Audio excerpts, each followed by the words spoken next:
Hello বন্ধুরা, তোমাদের জন্য আরেকটা নতুন ভিডিও নিয়ে এলাম। ভিডিওটা কেমন হয়েছে তোমরা কমেন্টে অবশ্যই বলো।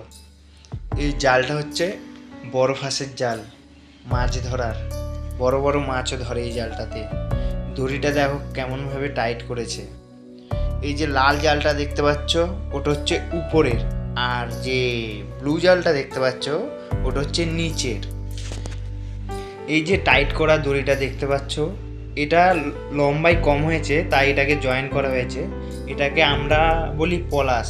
কোনো একদিন এই পলাশ করাটাও তোমাদেরকে দেখাবো। এখন জালের সাইড বাঁধছে।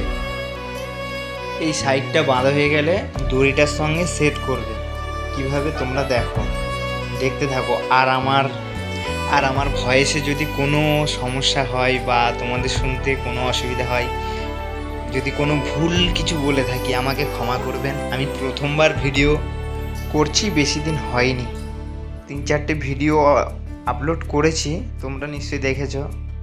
আমার সঙ্গে থেকো, আমাকে একটু সাপোর্ট করো, আর কিছু চাই না।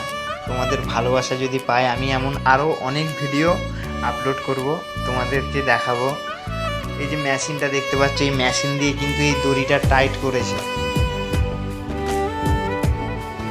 মেশিনটা দিয়ে দু সাইডে দড়ি টাইট করা যায় আর কি।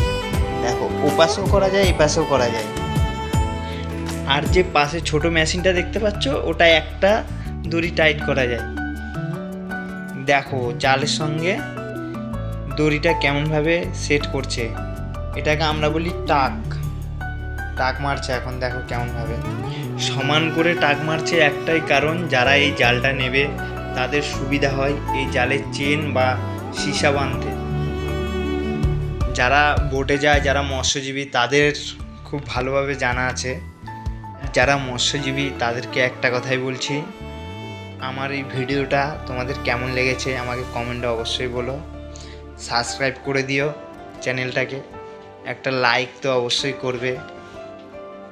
এখন যে কাজটা করছে এটা হচ্ছে জালের দরজা। এই দরজা দিয়ে মাছটা কিন্তু ঢোকে। এই জালটা কিন্তু হাত দিয়ে টানে না, বড় বড় বোট দিয়ে টানে। যারা মৎস্যজীবী তারা একদম ভালো করেই জানো। আর ভিডিওটি কেমন হয়েছে আমাকে অবশ্যই কমেন্টে বলো। সবাই ভালো থেকো, সুস্থ থেকো।